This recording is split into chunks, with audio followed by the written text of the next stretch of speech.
Green Tree Productions is proud to present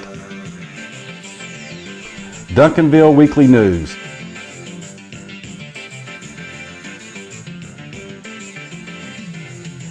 It's the good news just for the City of Champions, Duncanville, Texas. And now, here's your host, John Thompson.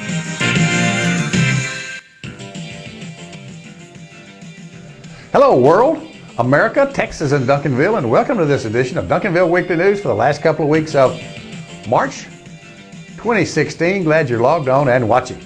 Well, as you can see, we're in the Panther Dugout, and Coach Scott Fahey is here to tell us all about the Duncanville Panther baseball program so far, and we're going to get to that right after this. She was training me when we finished with her finally. Oh, okay. Let's see, where were we? 5-4. Tell us how you ended up in Duncanville, Texas. We are visiting with Betsy Pemberton-Orr, the assistant basketball coach for the Pantherettes. And Betsy, welcome to Duncanville Weekly News. Thank you very much.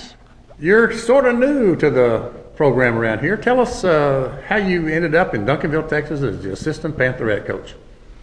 Sure. I began my playing career at Hawkins High School, which is a small 2A school in East Texas. Played there all 4 years.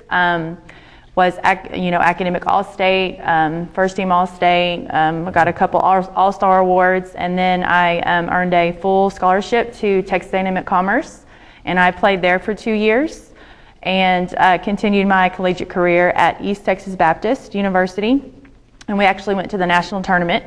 And it's really fun, really great memory. And then I ended up playing semi-pro out of Dallas in the Blue Chip Basketball League, and only played there a couple years because I was pursuing my master's degree. So I chose, my career, my education over playing. And I actually went into the medical fitness field and strength conditioning for about 7 years. And just kind of God happened in my life, and He put me in the right direction, and coaching and teaching fell in my lap, and it's been a blessing. And my first job was at Lindale High School. I was the assistant basketball coach there for 2 years, and we advanced to the playoffs both years. We got 3 rounds deep my second year there, and then I went to Atascocita High School in the Houston area, and I was an assistant basketball coach there for 2 years. We went to the playoffs the last year I was there. We went 2 rounds deep. And last year, I was the head girls basketball coach at Klein Collins High School in Spring, Texas. And very proud of that. We went to the playoffs last year, and they had not gone the year before. So it was a great accomplishment for me as a first-year head coach, turning that program around and getting them back on track of a winning tradition. And I was looking for more of an opportunity, and I got married this past summer, and so life happens, and it's not just you consider, it's somebody else in your life, and was looking for jobs, and lo and behold I found Duncanville, and you never really see that because I've known about Duncanville since I was a player in high school. And I applied for it, and about a month and a half later, Coach Self Morgan contacted me and asked me to come in for an interview, and I did, and it was a hit. She called me on my way on the road, leaving the interview, and offered me the job, and I was very excited. And from a head to a JV job, an assistant varsity job, that was a question she asked me, and some people have asked me, well, why did you go from head to an assistant? I'm like, it's Duncanville Pantherettes, why would you not? It's an intense program. It's a winning program. I respect Coach Self Morgan to the utmost, and I've enjoyed every second of it. So it's been a great ride up to this point. Well, great. Sounds like you've been around a little. Tell us about your junior varsity team this past year, how they did. Okay. This year was a great experience. We played in 2 tournaments. Our first tournament was the Seguin tournament, and we came out I think a little shell-shocked. We lost the first game, but we ended up coming back and winning the consolation for that tournament, and it kind of put a seed in our mouth and, just the mindset that this wasn't going to happen again. And so our second tournament we played was a Timberview tournament. We made it to the championship game, and we ended up losing by 2 points. And so the kids were, were kind of bummed about that, but I turned their focus around, and we started talking about, hey, we got district coming up. So we have tournament season done, let's get into district. And we ended up finishing 12-2 in district, 14-0 in district. And with the 2 losses from our tournament, we were overall 19-2. And, to me, numbers don't say everything, but the kids learned a lot about each other, about themselves, about being a better player, about being a better person, and really enjoyed coaching those girls because they were a tough group, a lot of different personalities, because with JV you have a mixture of freshmen, sophomores, and sometimes you have juniors. And I had a junior on the team, Angel Flowers, and she was a great leader for us, and moved about 5-6 freshmen up. And well, speaking of your kids, tell us about your players this year. Okay. Number 11, Journey. She is a guard. She's feisty, plays defense really well. She works really hard for me, gives us a spark when she comes in the game. Number 12, Bree Robertson. She's point guard. She's kind of the quarterback on the floor, lets everybody know what's going on, keeps them on the same page. She's vocal. Great leader for us. Number 14, this is Alexis Green. She's a post player. She's kind of one of those finesse players. Great kid, listens, wants to get better every possession. Number 15, Patricia Aubrey. She's a three-point shooter. Every day she gets better. She always asks me, how can I improve? A great coachable kid, awesome attitude. Angel Flowers is a junior, the leader on the floor, on the team. She's a point guard. She plays great defense. She's tenacious. She gets after it. Great. I'm excited to see her on varsity next year. Number 30, Imani Williams. She's a freshman I moved up. She's real smooth, got that swag on the floor. She's really improved her fundamental skills, her shooting form, just got great tenacious attitude on the floor. Number 33 is Naila Williams, her sister, great rebounder and a scorer for us. I had to have her on the floor. She kind of kept the team going on the floor. Number 40, Destiny McDowell. She actually was working with the varsity over the summer, and JV, she just stepped in and been a great leader, a scorer, a rebounder. She's kind of all the threats you need on the floor. Number 41, Kinley Brown, freshman I moved up. She's greatly improved her work ethic, earned herself a starting position. Great offensive kid. She knows the court, great basketball IQ. Number 44, Jordan Walker, freshman I moved up. Every opportunity she got on the floor, she did something, gave us intensity, gave us some extra energy we needed. Number 45, Joanna Cunningham. She's a lefty. For the size that she is, she really does work hard. She's a workhorse for us. Number 50, Asha Ross. She's a surprise to people. You know, she's deceivingly quick on her feet. She's big in the paint, works real hard, gets great rebounds for us. Well, Betsy, it looks like you got some players that are going to be there real soon. Yes, sir. Looking forward to it. Thanks for being with us today, and best of luck to you in the future, and appreciate your time. Thank you so much. I appreciate it also.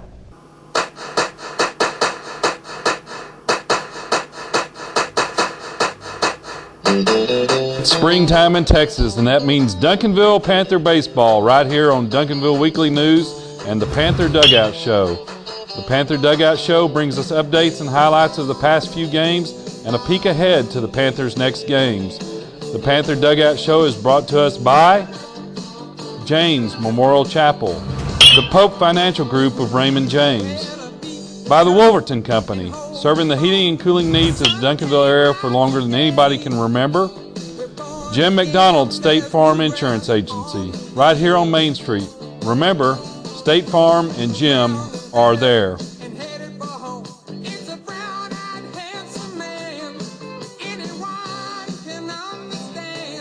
Leon Miller Commercial Properties. Need some commercial space? Call Leon at 972-709-7181. By Roma's Italian Bistro at 100 South Main. Call 972-298-5900 for free delivery or dine-in.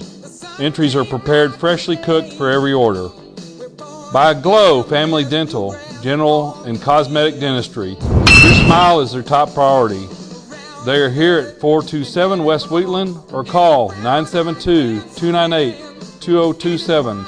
Glow Family Dental. And by Ambit Energy. You have power options. Call me at 214-918-9981. You'll be glad you did. And now with the Panther Dugout Show, Here's John with all the highlights.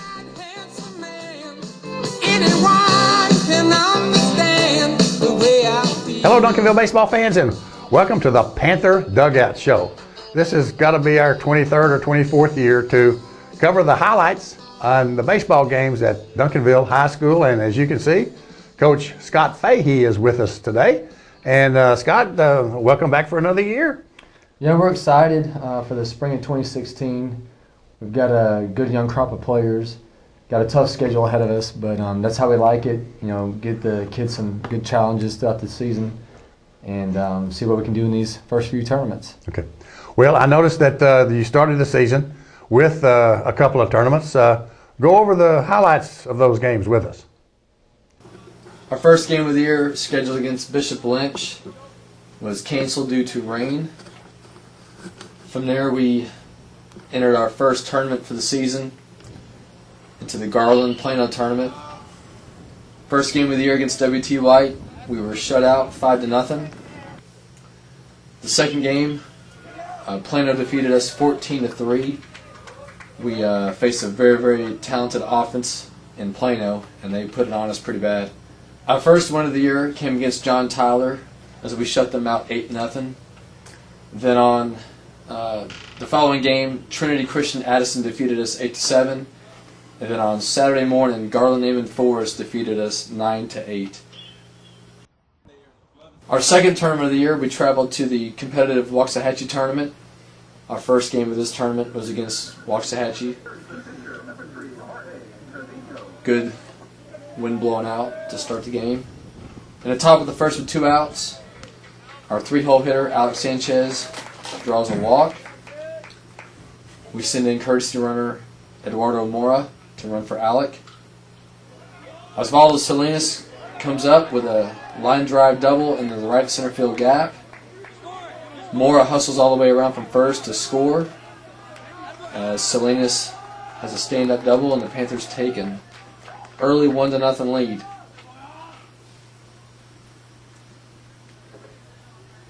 The Panthers remained on top through a full inning, as sophomore pitcher number 3, George Trevino, did a good job in the first of shutting down the Indians. In the top of the fourth with 1 out, Osvaldo comes up again for his second double of this early morning. Another line drive into left center this time. And then with 2 outs and Osvaldo on third, Hector Krantz singles in the right field to drive in Salinas. After 3.5 innings, the Panthers trail 3-2.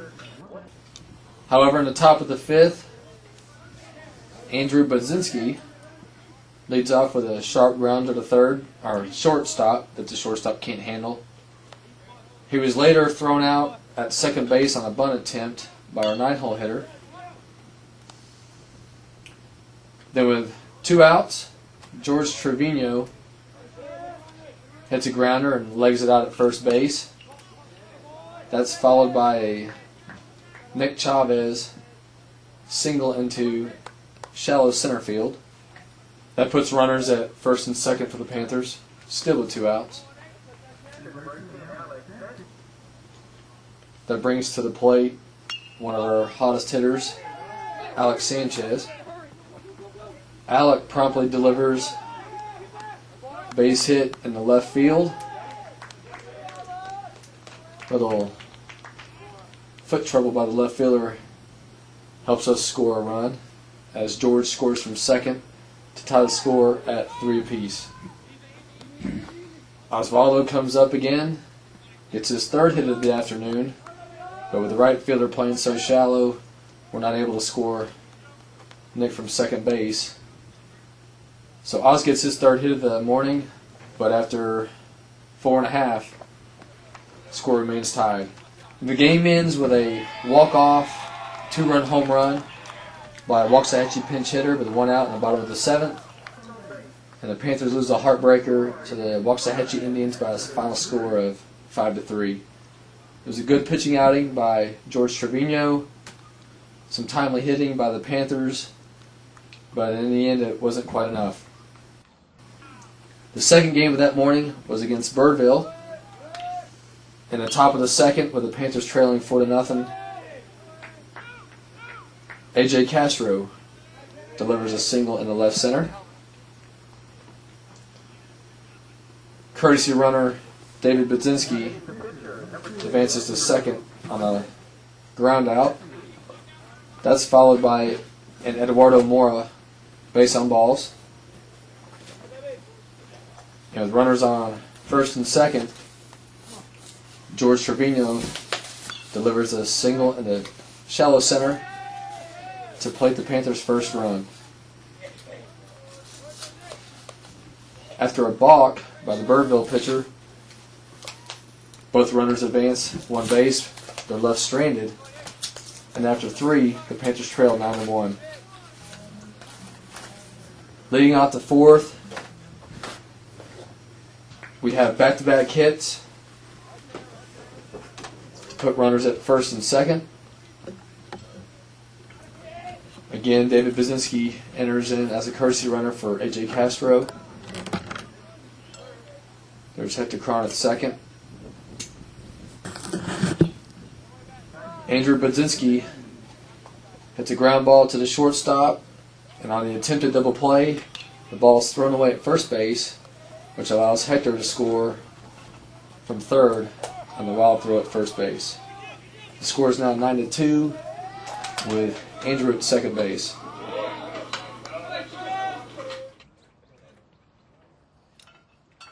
A walk to George Trevino, followed by a single in the shallow left field, plates Trevino from second to make the score 9-3.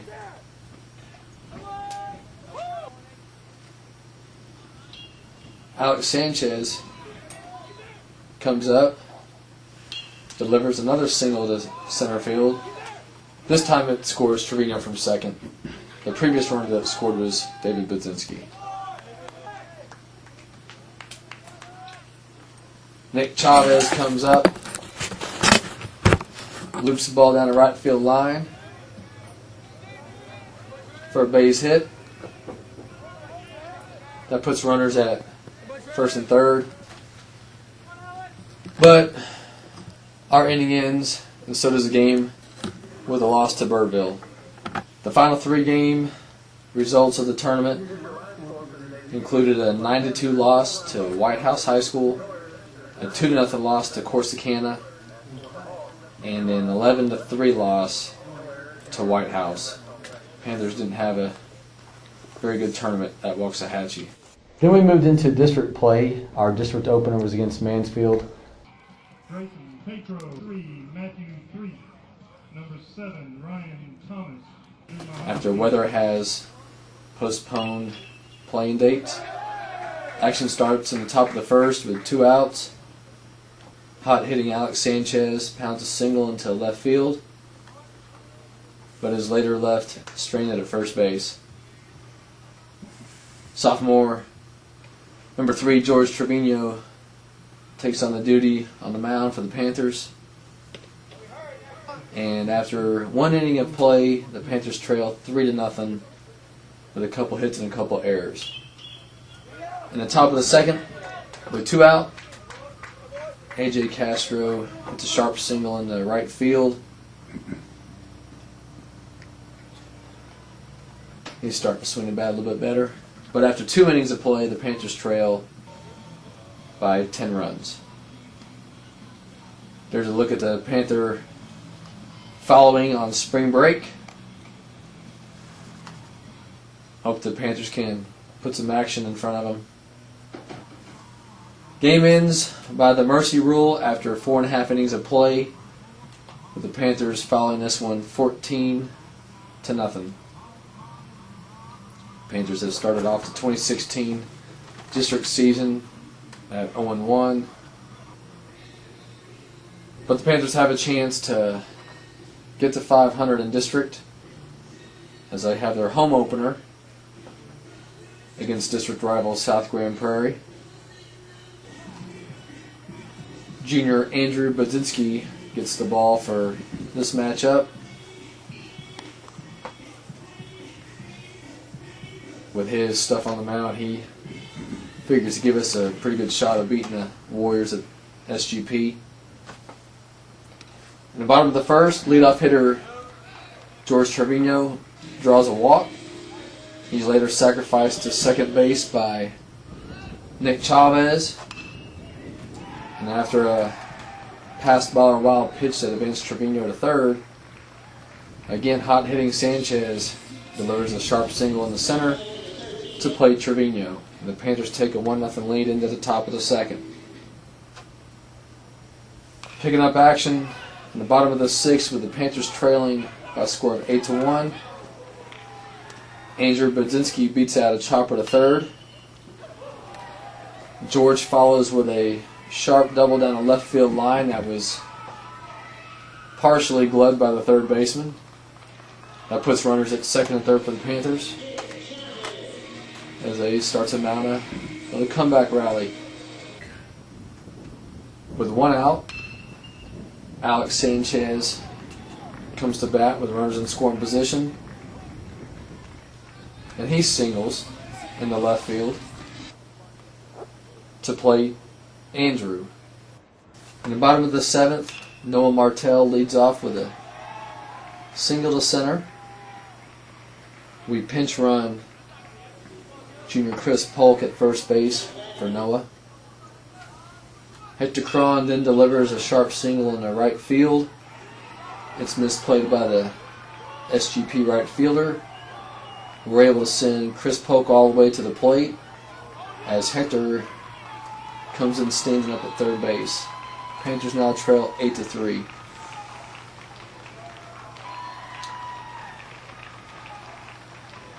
Andrew Budzinski then follows with a ground ball to first, which plates Cron from third to make the score 8-4.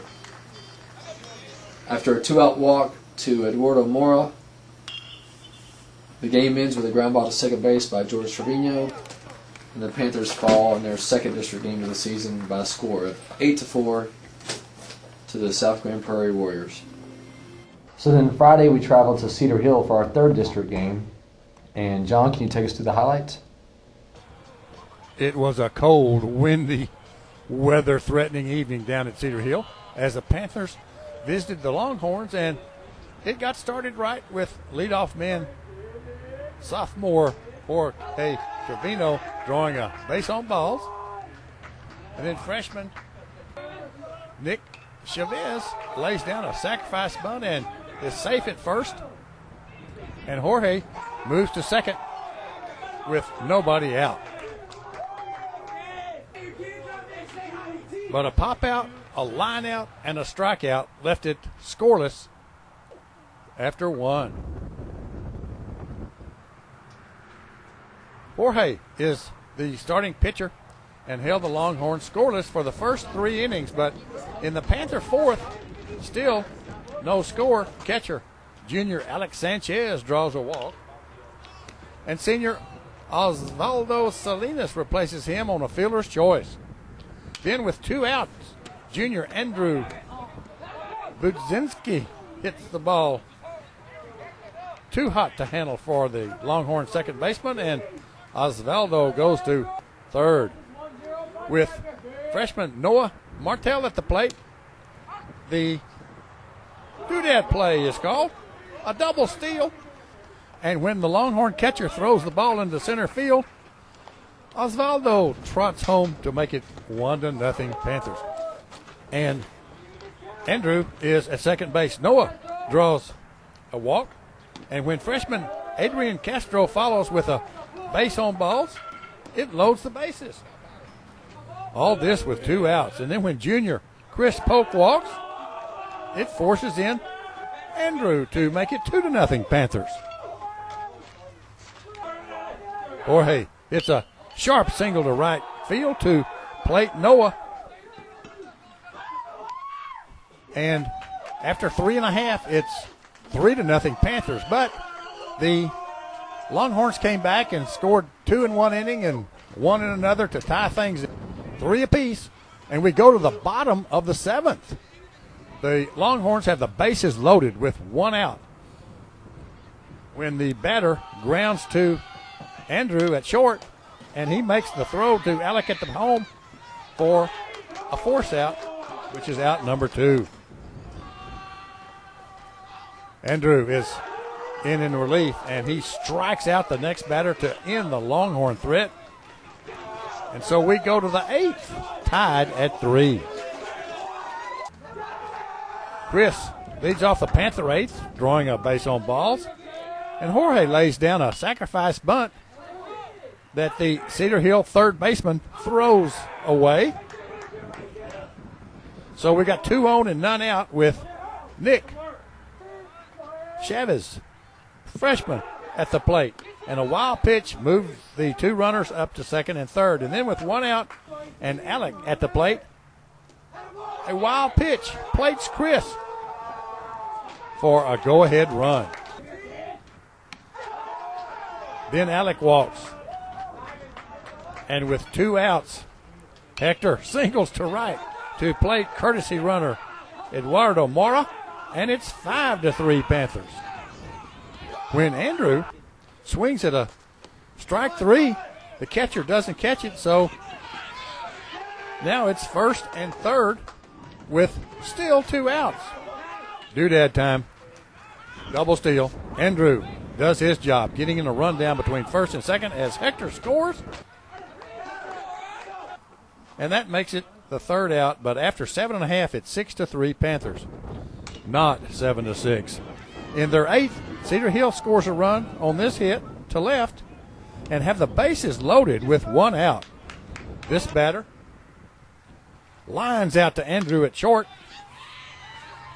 for out number 2. And then Adrian coaxes a fly out to center field. And it's over. Finals, Panthers 6 and Cedar Hill 4. The Panthers win their first district game of the season, and Cedar Hill remains winless in District 8, 6A. Each show we have a play of the week, and you just saw it when in the bottom of the 7th, Cedar Hill had the winning runs on base when freshman Adrian Castro strikes out the batter for out number 3 to send it to extras, and that's why it's the play of the week. The play of the week is brought to us by the Pope Financial Group of Raymond James. For all your investment needs, call John or Don at 972-780-0533 or come by 222 East Wheatland right here in Duncanville. It's the Pope Financial Group of Raymond James. So the teams in District 8, 6A have only played 2 or 3 games, but here is the current district standings. Not surprisingly, Mansfield and Midlothian are the only 2 undefeated teams in the district. South Grand Prairie is at 2-1, the Panthers at 1-2, and Grand Prairie, Cedar Hill, and DeSoto are yet to win a game in the early going in District 8, 6A. So District 8, 6A play continues, and Scott, tell us who's upcoming. Well, Tuesday, March 22nd, we are at home against Midlothian for a big district game. We'll follow that up with a home game on Saturday afternoon at 1 p.m. against Fort Worth Southwest. And then March 29th, we travel to Grand Prairie for another district game at 7 p.m., followed by a Friday, April 1st, home game against DeSoto, in which we anticipate dedicating the field in honor of former coach Bob Rombach. Coach Rombach passed away of cancer earlier in the fall, and the district plans on renaming the field in his name. And so we plan festivities roughly 30 minutes before game time to dedicate the field in his name.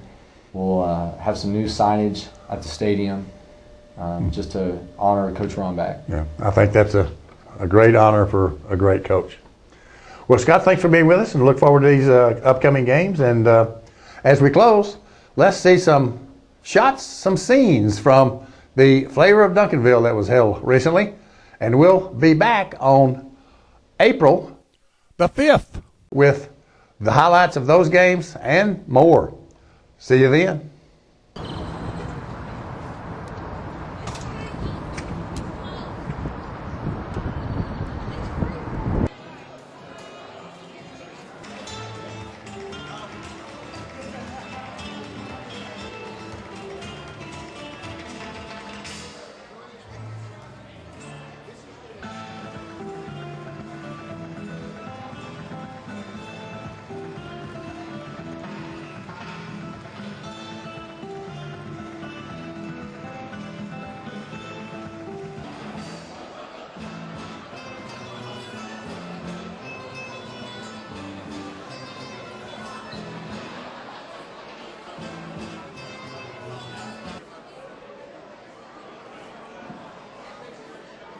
The next door prize,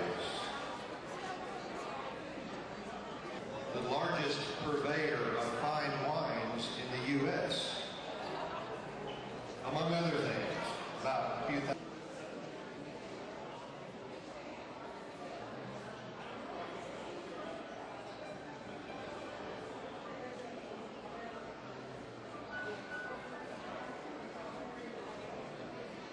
And you can claim your prize at the table.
She's got to move.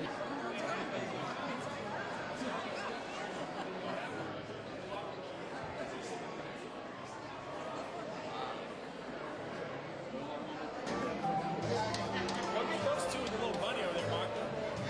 Go get Anna and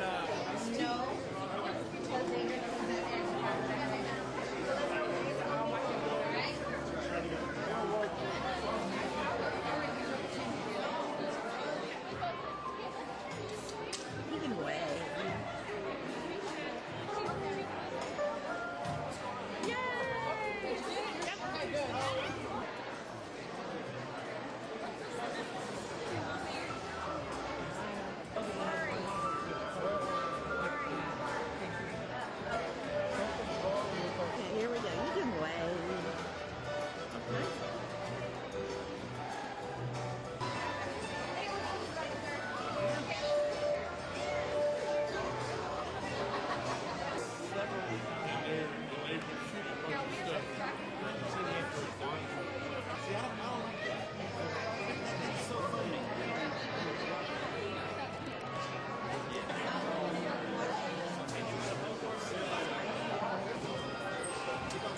he's always known it when things turn around, so I don't know if he overextends.